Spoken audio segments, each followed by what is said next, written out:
All right, council, thank you for your patience.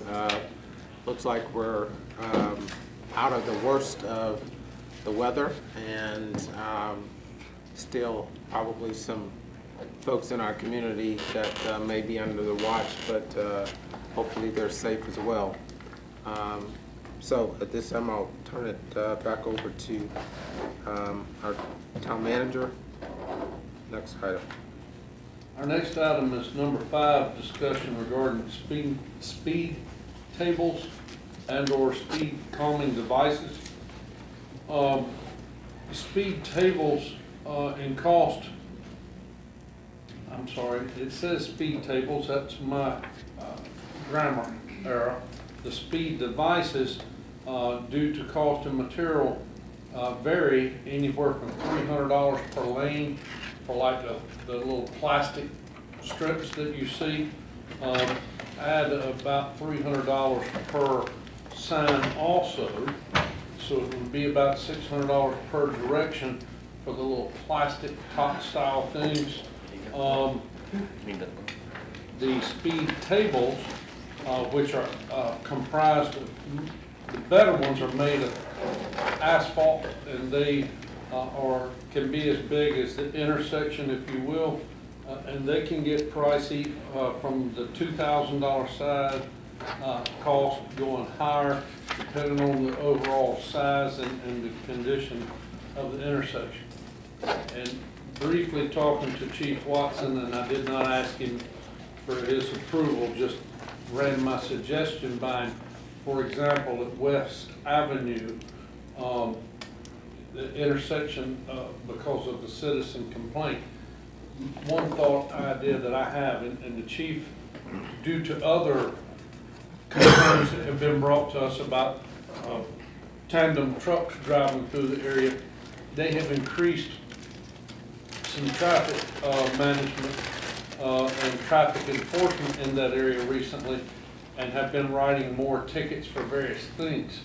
But due to that, we have heard the jokes of West and what's the other one? Downing. That people kind of stop there just to rev up the engine to get a head start. Well, that being the case, down at Blindheim Court in West, I thought about a traffic table there. That way, if they're coming down the hill, they're going to have to slow. Whether it be a dump truck or whether it be a vehicle, there at least needs to be a speed table there at West Avenue and Blindheim Court. Also at West Avenue and Brown Street, a 4-way intersection there. That would also help us because you also have sidewalks going in a lot of different directions. We've had a couple complaints of people saying that they feel like they may be ran over due to the speeding, even though in Chief Watson's officers, and I'll let him address, to my knowledge, we didn't speak of any stop sign violations, it's just speeding, correct? There was like maybe, out there maybe a handful of stop sign violations. But basically that's it. The speed tables at those 3 intersections. I will say, as neighborhoods are built, our traffic patterns are changing, and they are going through these neighborhoods. Part of what you all mentioned earlier is these commercial trucks are driving through these neighborhoods more and more. Well, we will be danged if we do, danged if we don't. If we build these speed tables there, it will definitely slow traffic down. Those people that live in those neighborhoods might appreciate the slowness of traffic, but they also will have to be driving over that speed calming device every day. Going and coming. They're going to have to drive over it every day.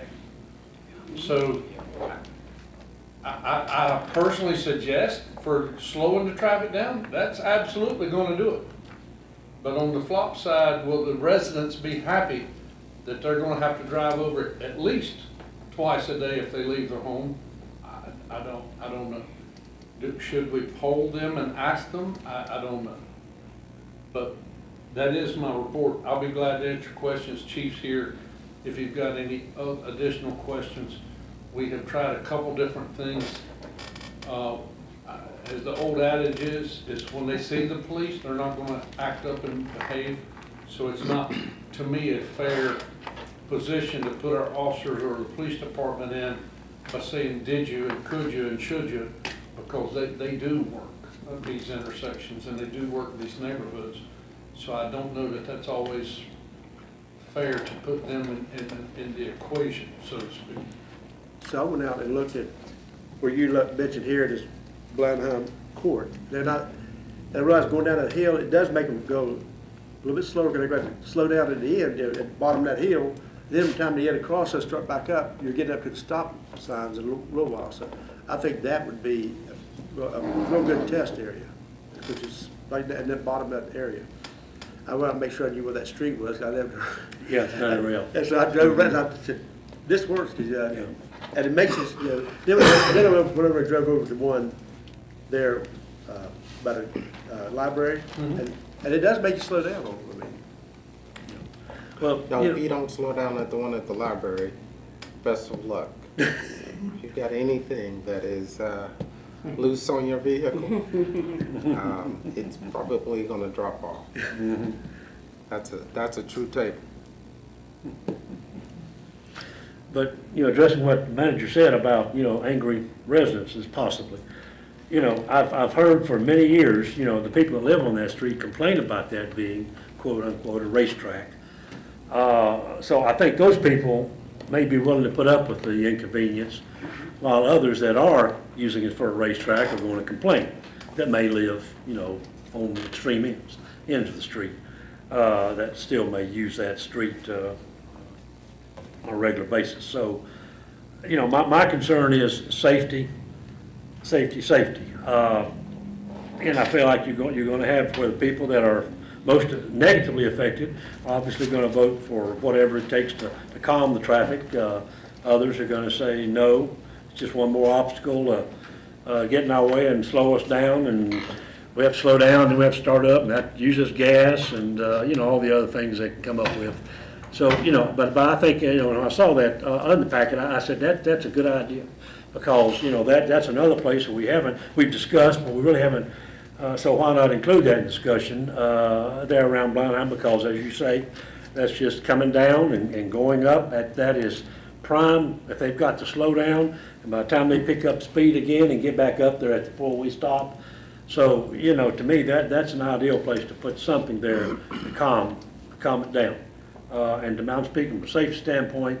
And if some people are inconvenienced, then I'm sorry, but all it takes is a few bad apples to spoil the whole barrel, as the old saying goes, and that's what's happened here. The other thing is the only thing that concerns me is, the kids there beside the library, and I would like to see, if it's possible and it makes sense, something along the brown side entrance and exits from the library. I think that's where it was proposed. At least seriously discuss putting something there to kind of slow down traffic, because even though people are picking up speed there at that intersection where Brown and West are, and same thing with Church, where they're having to maybe make a left turn to come on Brown. If they're in a hurry and you've got kids that are being kids and somebody runs out the street, I'd like to see something that would discourage or at least slow it down. I don't think we need any kind of severe humps or bumps, anything like that, but something that would at least slow somebody down to where if a kid does run out all of a sudden, they've got time to stop if they're paying attention and not on their devices. So that's it. But the idea with Blenheim, I would love to see that. The library, I would like to see that as well. That's coming from me. Chief, I think a while back when this resident first brought this to our attention about the speed calming devices, we said we put our radar trailer down there. And I didn't think, correct me if I'm wrong, but I didn't think we had that many people that were going over the speed limit registered on our trailer, right? Brown Street, there's not a speeding problem. Right, so there really wasn't. No. Now, West Avenue, there is, one there. It has got better than like, last year when we started focusing on it. It has improved from the enforcement. But around the street from West Church, you know, speed problem indicated on the survey. Right. Thank you. Have we had a complaint recently? The what? Have we had a complaint from Around a, the church, just one resident. He's the only one on that street, right? It's a very short street. it's just one, but technically everyone on the Everyone on the street? street. 100%. Yeah, nice. But I would just hate for a child to be here. I mean, that, I would have a lot of sleepless nights. And I know we've been fortunate, as long as the library's been there, we've been fortunate, but all it takes is one time. Excuse me, I just put a lozenge in my mouth, I apologize. But that's my thinking there. But as I say, my primary one is to slow down that traffic on West as well. So let me be clear, you said 3 or 4 intersections you were consider. Three intersections I would consider the speed tables. And I certainly do not object if you all say to put the plastic style speed hump and a sign.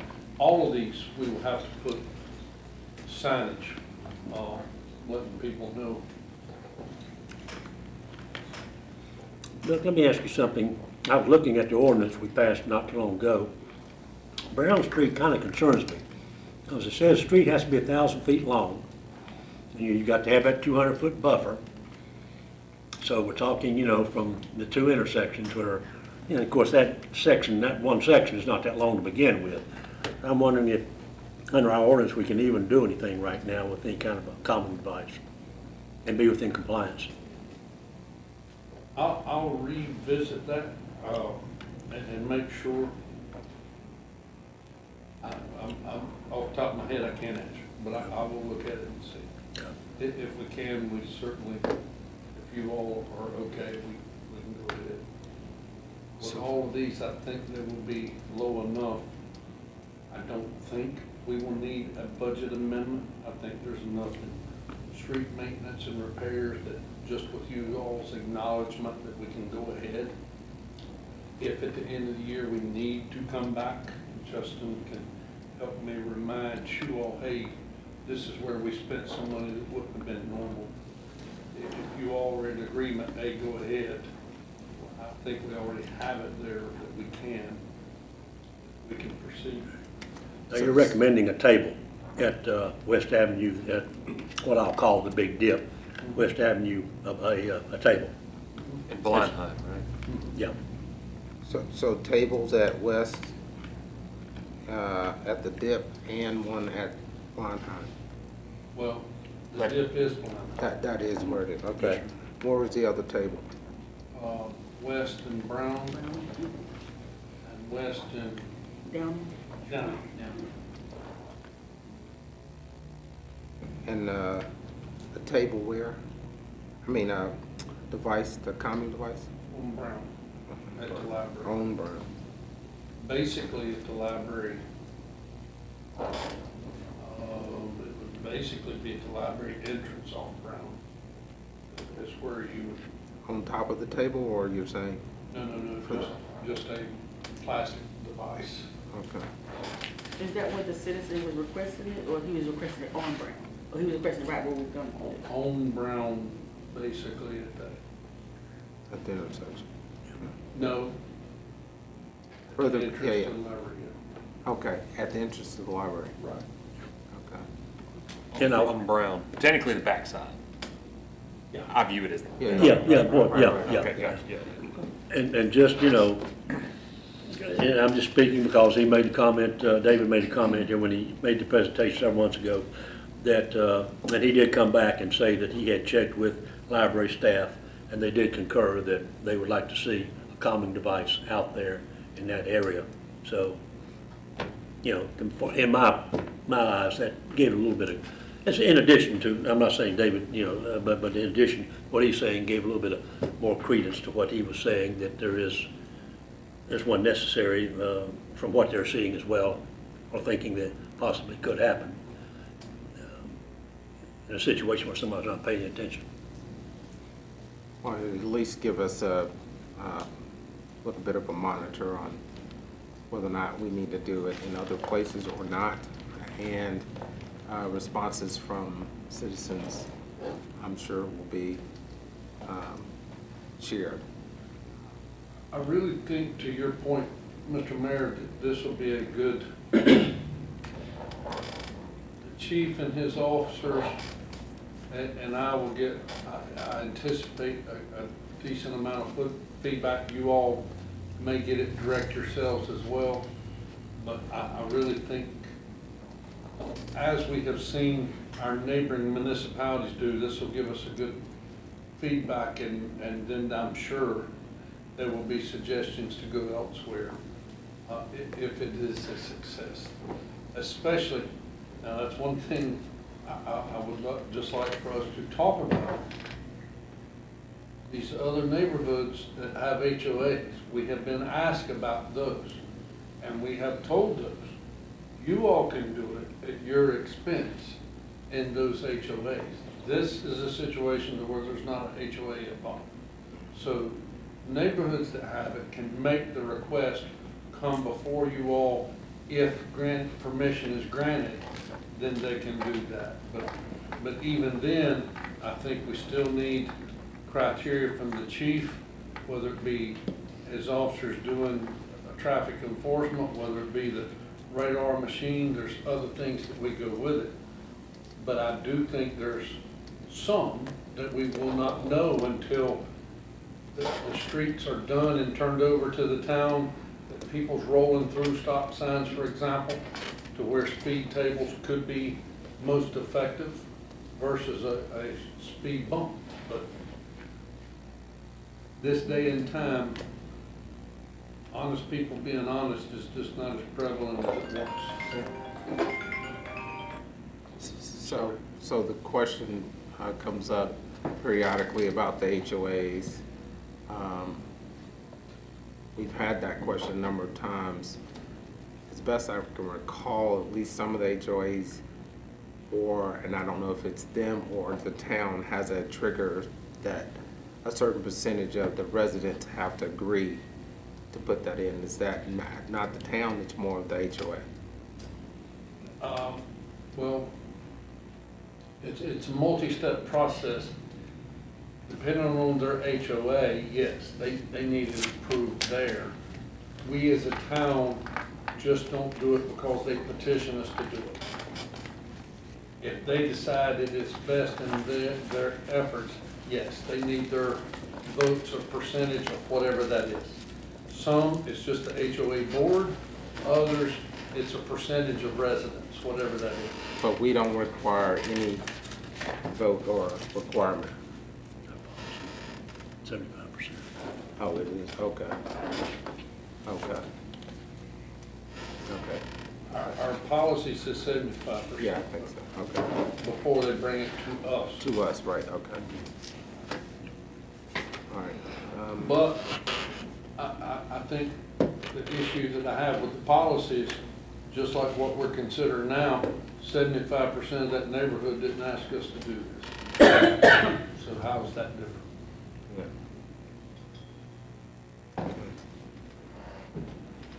All right, again, it'll be a good test. Anybody opposed to just kind of giving staff an opportunity to take a look at these? We're all good? Do we want to say kind of like next meeting or 2 meetings from now, some sort of timeline? All I can say, if you all give me the green light, I will talk to a couple contractors to see when they can. I don't think they are as bad now as they were a year and a half ago, and we will just try to, I will gladly give you all an update once I have it. But we will proceed accordingly based off of availability. Okay. If that's agreeable to you all. And that's just, is that everything that you proposed, or is that just the west and Blindheim and then the plastic at the that's the 3 speed tables And and that, the okay. 1 speed hump if it is, On Brown. could be applied on Brown. Is it, I mean, is it beneficial for us to do them all now? Or do we maybe want to do like 1 or 2? See the effect, or? I don't, for. I don't have anything to back that up, I'm just wondering, you For know. what I'm proposing to you all, I don't know, and you all certainly can select, feel free. It don't bother me. If you were to prioritize, I would say the one in Blenheim and West would be the first. But to me, the series of the 3 being together makes it effective. Yeah. I got If you, you okay. did one, then it's like, Yeah. how can you say, yep, this is good or bad, let's add one more?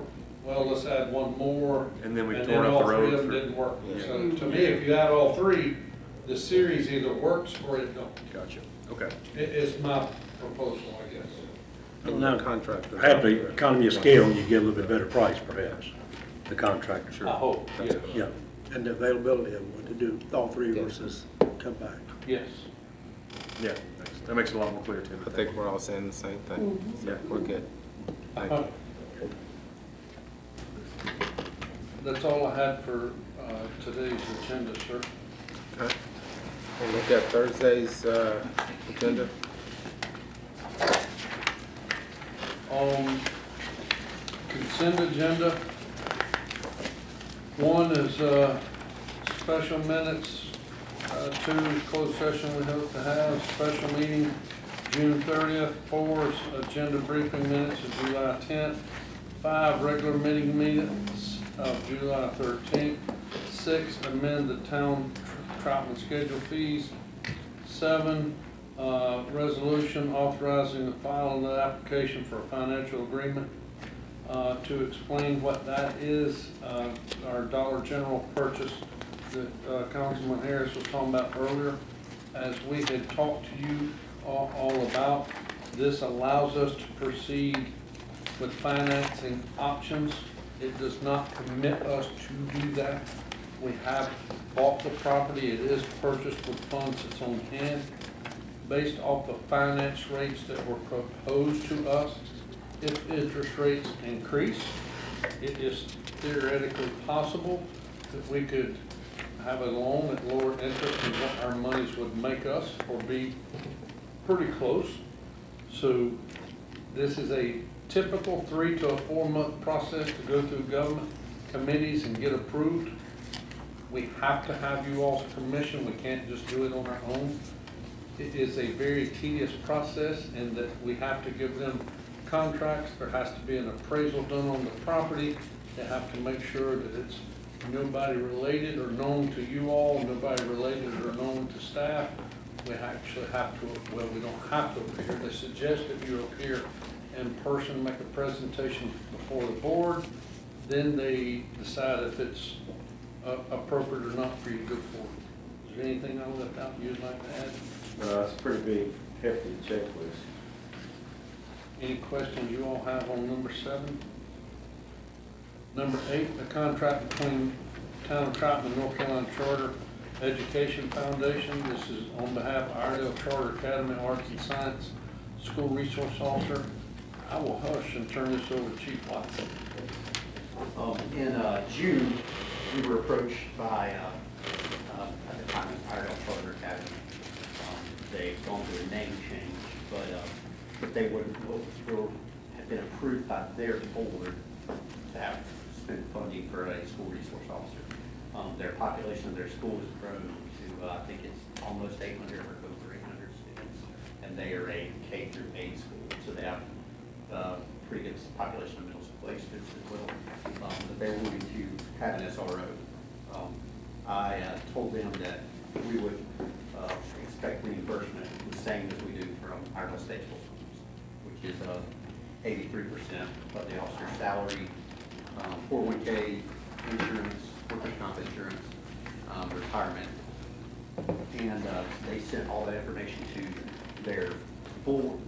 I guess they are owned by Church Schools USA, which is based out of Florida. So they had sent all that for approval. Then they came back and said, hey, can we see an MOU? So I changed up a little bit of things to make it more appropriate. based on Iowa Statesman, for instance, they're not a non-profit charter school, but they actually does make a profit. So due to those things, we can't enter an MOU, so it has to be a contract. Gary and their attorneys worked out, reviewing everything. There was really not a whole lot of changes that we made. And they are seeking that. What we will be doing, instead of adding a position, right now, in the current budget, you all approved 2 extra positions, and we're going to use those as what was called the midship cars. They were worth like 12 to 12, 2 to 2. We're going to use one of those positions because we keep having, people are in, we just today take additional offers to people to go to the academy starting in this month. So those positions aren't actually being utilized right now because we're people in training. So we'll just use one of those as the SRO and get reimbursement for it. We have selected the SRO for that school if approved, and we're just seeking y'all's approval to enter this contract, which contract copy is over here to be signed by the mayor and their, I believe it's the president and board chair for the school.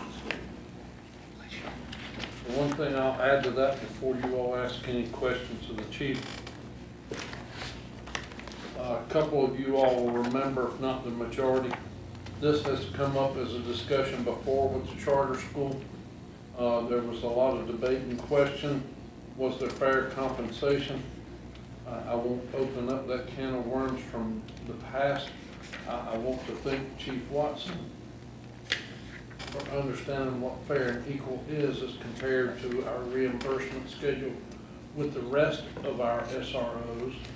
I do feel like he has achieved that with this charter school.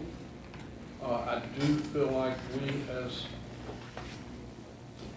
town staff and you all's elected officials, we can't justify having an SRO at a public school, and charter schools are public schools, and it not being the same opportunity, especially when it's the same rate of compensation. But he or I will be glad to answer any questions if y'all have any. And I will say there is a need for one there. We do respond to calls there several times a week. Just as it's more noticeable for the patrol division side and for me because I see and hear the calls. But it's the same thing with the guys at the middle school, high school, and elementary school are dealing with. And they are part of the thing is I did tell them prior to when they were built, that bill was built, the county ordinance did not require us to call a bi-directional antenna, which is a BDA. It's installed in buildings where our radios will not transmit or receive because of the construction. Since then, everything like Walmart, any new industrial sites, they're required for it. I told them that if they wanted an SRO, they would have to get that installed as soon as possible. And I guess it was a week or two ago, they had an event. We were talking to them. They're already working on that, and that should be installed soon. So that, which will be beneficial not just for the SRO, but the fire department. Anytime there's an emergency in there, we weren't, as of before this, able to talk inside the building on our radios. And they went forward and moved that, so they are, doing what they need to do on their end. What's their calendar year? They run the same as Iredell State Schools. They start on the 14th and get out whatever day in May. I can't remember. They change everything so much. Sometime in May, but I'm like you. Yeah, it's in May. I can't remember when the exact date was. I just want to say that, and I'm surprised they haven't already done it because they did approach us, a year ago, 2 years ago, whatever. It didn't work out. K3, okay. How long ago? Wow. But at any rate, I'm sure the sheriff's department would love to go in there if we don't. And they're part of Troutman. Yes. And our kids go there as well as others outside of Troutman, yes. But we also have SROs at other schools that have a lot of outside of town children. So I would rather have our folks there than the sheriff's department because they are part of our community. Sheriff covers the county, but we cover Troutman and we take care of Troutman, and this is Troutman too. So I'd rather see one of our guys than. No disrespect to the sheriff's office. No. Please don't misunderstand me. I'd rather see one of our guys there than the sheriff's office. Yes. They do also have an agreement with Mooresville Police Department for their, what's called Plaintree Charter Academy. Down there, they have one, and it's been, I talked to Mooresville, it's worked very well. There's no problem. They're getting their reimbursement. When, there's a raise, they redo the contract to put the correct reimbursement amount. Chief, the 83% reimbursement is the patrol car, is the officers' uniforms? No, we don't do that with our stateful schools either. So all the requirements will be the same as Yeah, as far. what we're required from them is the exact same we require from our state. Because I remember was it last year we were talking about the branding on the cars, how, if we label one an SRO car, right, it basically limits what we can as a town Now can our do. cars, we leave them completely, we don't put anything on the car, so we can assign to whoever needs to be whatever position. Okay. Jerry, well, I think that's one reason maybe the situation 3 or 4 years ago broke down was we were looking at it with more of a magnifying glass than we did with ISS. Not that we're not doing okay with ISS, but I'm just saying, and we were, I guess, not asking or treating the same with the charter school as you were with ISS. And you can certainly step in and correct me, but I felt like maybe that was one of the reasons, and we were asking something more of them than we were of ISS, and I didn't quite, agree with that, but now we are, as the chief said. And Well, in full disclosure, we had 2 staff members that couldn't answer questions when asked by elected officials at that time. They're no longer employed. But we had 2 staff members that couldn't answer the simple question of what is the reimbursement rate and what we're paid. And then even after they went and researched it, they couldn't come back and answer the question. And I said 3 years is actually about 4 years ago is when it started. And that actually had the ire of one of the elected officials at the time, because they couldn't answer the question. He said, wait a minute. And it goes back to Councilman Now's point. That elected official felt like it should be fair reimbursement for everything, car included, beans, bullets, and the whole 9, as he said, if I recall correctly back then. And they started trying to break it down. But the most important part was you had somebody who was not qualified that agreed to a fee to do that based off of erroneous information, and even though they were directed by a council not to do that, continued with that rhetoric, and that's where it broke down. It was not the school's fault, it was 2 incompetent staff members' fault, and then an elected official that was trying to get things corrected, and it was just a perfect recipe for disaster. The school has always wanted to try to get it done, but as the chief said, this is exactly the same formula that the Iredell Statesville Schools pays, and that's where I, in my role, have always said, yes, fair is not always equal, and equal is not always fair, because you take a town our size, and even though the school system says, hey, we're reimbursing you, and they are. I'm not speaking ill of anybody at that school system, and I don't want it to be perceived that I'm not in favor of our school system, because personally, I think we have one of the better ones in the state. But as far as it coming a burden of our town taxpayers, it is not fair, because we as a small town of Troutman have more SROs than the city of Statesville does, and they, by census numbers, have 9 times more residents than we do. And we're actually paying for more SROs to watch their citizens and our schools and our town limits.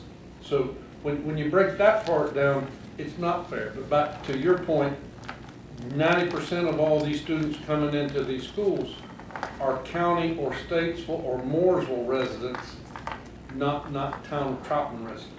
But as far as the formula goes, it is equal and fair, and it is what's best for us all, because we're going to answer those calls anyway. It's in our town limits.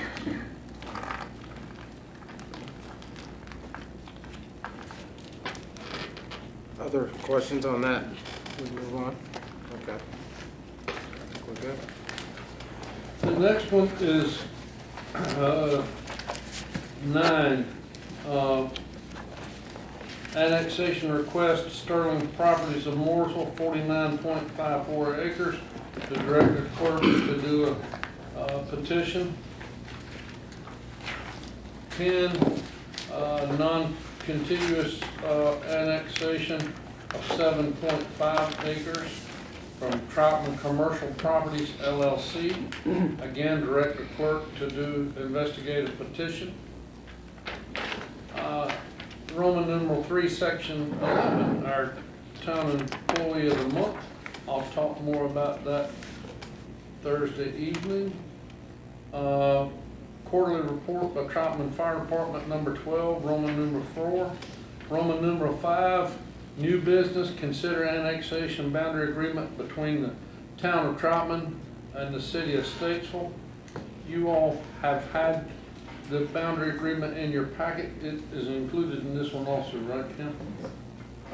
Do you all have any questions about that map? It's my understanding City of Statesville will also be considering this at their next monthly meeting as well. The mayor, city's manager, and their mayor all looked at this. We'll be glad to answer any questions if any of you all have any questions about that. Number 14, annexation request, Celeste Dominguez, representing the Children's Hope Alliance, is requesting annexation. This is to hold a public hearing. Number 15, if you approve, and I would just like to clarify there, as far as a staff comment on that, going back to where we have commented before, I used to comment on staff comments on annexation. I no longer do that. Yes, sir. No, I kind of wanted to wait till you got done with 15, because I wanted to ask a question that maybe you could clear up with 14 and 15. Sure. I no longer recommend those, just for sakes of what it may put you all in the bind to do or not do. In this particular situation, I have no qualms one way or the other. Number 15, the rezoning request. If you all follow the annexation request, by statute, you then have to give it a rezoning classification, and it's 75.597 acres. If you're traveling north, even though you all have the map, that is visually the property that is on the left and is Children's Hope Alliance. Yes, sir. What is changing that we already voted on and approved with annexation back in December? We have not this particular parcel. We did all the rest of the 760 some acres, I believe it was. On the right. 780. In the left. In the left, yeah. Behind Yeah. what's the campus. Yeah. Okay, It touches your neighborhood, that property, yeah. That we already did. that we already did. Is this where the house, This where is they up, burned the house this is up down? where the Iredell County pool is and all of the side? No. No. From your Left side. The left side Well, behind we- the campus. If we're Prove heading that. north, the house that just burnt down, Yeah, that starts it. It goes north, all of those buildings that you see, the lemonade stand, all of those buildings, it's those. oh, that wasn't, That was not No. part of what you all had was the land and the trees that touch the boundary of you all's neighborhood and then goes on Gotcha. around I'm to glad the you're on that. peach and the apple orchard. now, is this regarding the sale from Has Children's nothing Hope? to do with the settlement. It's As far as I Children's Hope. know, they have no intentions of selling. Okay, so this is the Children's Hope Alliance, not that development, Westfield or Wakefield? Correct. Yeah, this is what this will be their campus going forward. Correct. Yeah. This is where they're gonna move Little Joe's 2. Correct. All that. And that's what they plan on doing, is still having the Children's Hope Alliance there, Yes, not to sell it? correct. No. Not that all of that's relevant, but yes. Right. Did you get ready to scold me and tell them that? Yeah. Gary said, not this time. You're good on this one. Okay, no, I'm good, Yeah, thank yeah. you, no.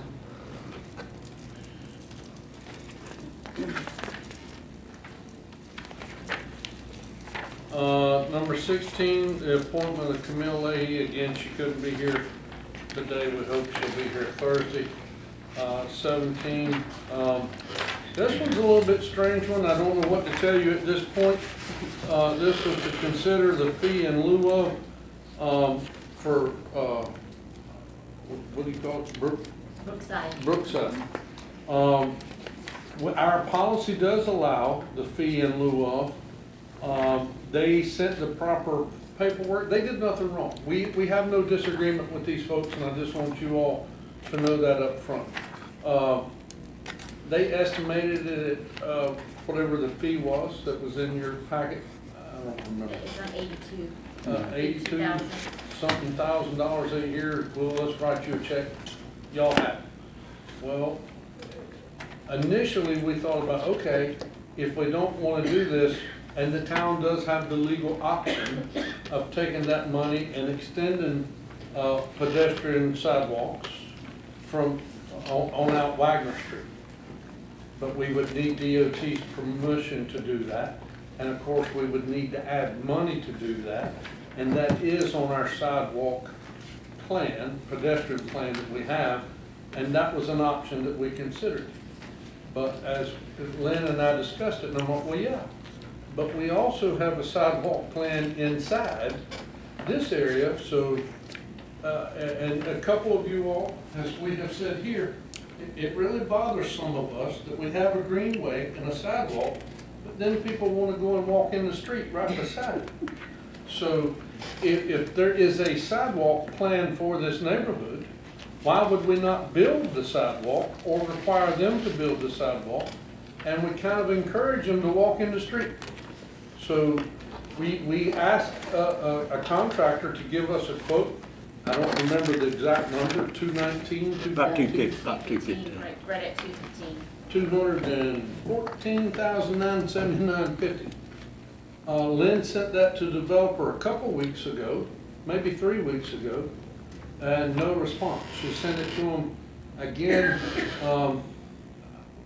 Thursday or Friday, I believe it was, and said, hey, we haven't heard a response. What do you all have to say? Well, early this morning, they responded, so, oh, that's a whole lot higher than what we had, and we don't know that we're good with that. And basically, they said, y'all's guy signed off on our number, so what's wrong with our number? And Lynn explained, hey, y'all are here, you know, that's all swags, scientific wild guess. And you're welcome to build it, but for us to have somebody who does not have construction materials on site, this is their estimate, and we wanted to protect the town's interest. This is what it's going to cost us to build the sidewalk. This is a written estimate for us to build. So kind of tell us what you want to do. And they did not respond to that. I will say, even though our ordinance allows them to do in lieu of, at this point, unless they're going to pay the actual number it costs us to do it, it would be to deny it and have them to build the sidewalk as they're supposed to do, to the standards that we need it to. Lynn, is there anything you want to add to that? I think you covered it. So the way the ordinance is written now, do we have the freedom to deny it even though? Of course. Okay, just, You all have to approve it. That there was a question, I guess, because of one of the areas of the sidewalk, the reason they didn't want to build. I think it had something to do with the topography. They were saying that the lot sort of sloped and they were gonna have to maybe take more right of way, I believe. When we went out there with Country Boy, they said they could put some retaining, small retaining walls, I believe, or something to that effect. But I think the estimate that was given was just a very basic estimate. My response to them was, it's a best case scenario estimate. It's perfect situation, you just run a sidewalk down that road. But obviously this is gonna be a difficult project, so it's gonna cost the town quite a bit more than the $86,000 to build it. Would it be appropriate to possibly leave a crack in the door and, we'll either deny it or we'll deny it. However, if they want to agree to the 200, I'm rounding it off, $215,000, they come back a month from now and say, okay, we'll give you $250,000. to leave that crack in the door to where we'll take that in lieu of the sidewalk. Make that part of the They can motion. always come by and ask again. And it's, I think the ordinance is also 125%. So it'd be whatever 25% is on top of. So recommendation, go ahead and deny it, and then, as you say, they could come back later and ask again, is what you're saying, Gary? So, okay, the door's not shut and locked, they can, okay, all right. But so that I'm clear, Gary, you're saying that we could ask for 125% of whatever the estimate is currently. I believe that's what the ordinance says, 125%. Yeah. That's on the bonding. And so at this point, you're, so that I'm clear, the applicant is saying, we don't want to do the in lieu. No, they just said, thought our number was good. They really didn't give an official response, they just, we thought our number was good, not. Okay. Country Boy the only one that we got a quote from? Yes, ma'am. And we left that conversation with, we were going to confirm with our estimate with them at the time. Okay. Yes, and they came, I want to say it was meeting before last, one of their representatives, and like I said, we're not in an argument with those folks, we're not in disagreement, we candidly said, hey, we're getting a quote. Yeah. And they're like, okay, just let us know. Okay. Yeah, is it worth to get another one? I mean, I don't know what that would accomplish with it. It's a huge difference. I don't think it's gonna Probably not gonna be influence much- Thursday, probably not gonna be much Well, different. but yeah. In fairness, and as Lynn can tell, even from the time we met our guy out there, it took us 3 months to get a quote. And the quote that they gave us was probably 7 or 8 months ago-ish. So, right now, some of these things are going backwards, but a lot of them are going up 30 and 50% Yeah. in 60 days, so. Yes. What was your statement though, a minute ago, Jerry, I didn't catch it. Oh, I just wasn't sure if it's worth it to get another quote, but I mean, if that's the timelines, then what's the rush?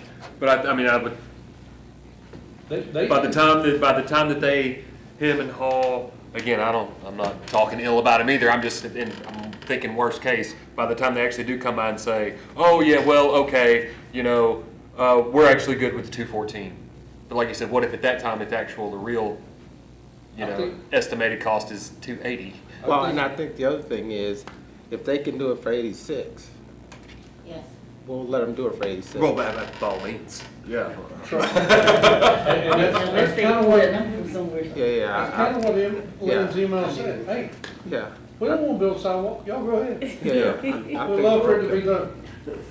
We can't do it for, yeah.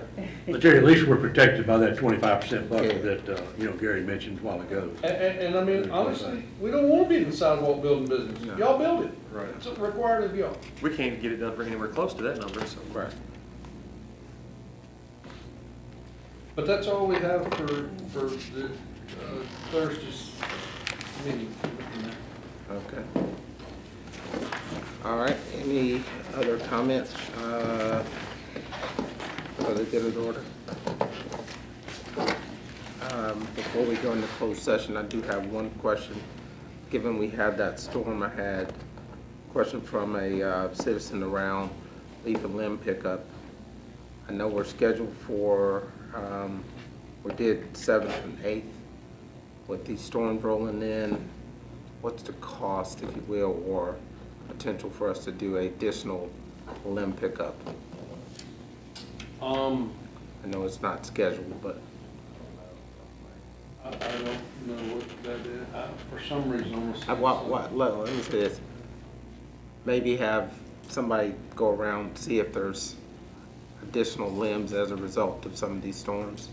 Oh, yeah. And it might be that we, consider an additional pickup. 'Cause I think the next one is not till September. 1,300 or something. It's more than that. But yes, we certainly can. Yeah. Next thing, since we were talking about sidewalks, question around who is responsible for sidewalk cleanup in the town? Property owner. Okay. And I had this discussion 3 times. It seems like things goes in cycles. I might be getting the 4th cycle then, but go. The homeowner is responsible for their property. The sidewalk that we put, and I'll use my house as an example, the sidewalks in front of my house, we clarified the ordinance to make sure, because we had some people that would mow up to the sidewalk, and that's it. They would not edge, but they would mow up to it. But with the way our ordinance got clarified, not only am I supposed to mow and edge up to that sidewalk, if there's any grass in between the sidewalk and the street, I'm supposed to edge the other side of the sidewalk, and I'm supposed to get the grass on that side too. If there's any curbing between my yard and the street, I'm responsible to get the grass out of that curbing by weed killing it or edging it and the sidewalk. If the sidewalk is dirty, it's up to me to clean it and do that. The town building that we just got, for example, that used to be the Nationwide office, that will be Passport. A couple Saturdays ago, I was out there with Public Works and we was cleaning the sidewalk, cleaning the curbing and all of that. So the property owner is responsible for cleaning that's in front of their house. Now, if it cracks or it breaks, the town is responsible to come and repair those. We'll need you to roll a truck. I think I got some cracks.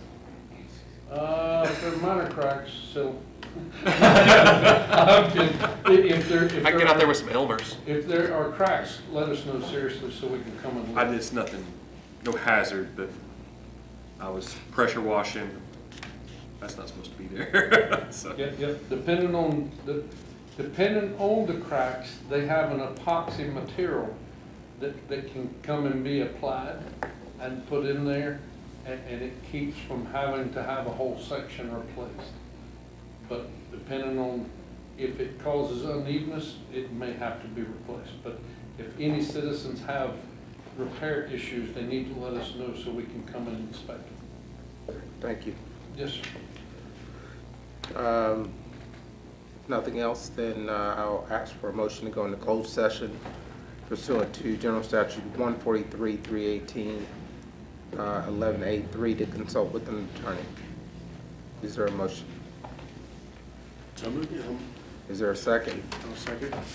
Motion made, received a second. All those in favor say aye. Aye. Any opposition? Hearing none, motion passes. What do we need? Clerk and the attorney and the council, and that's it. Okay. It is about his job.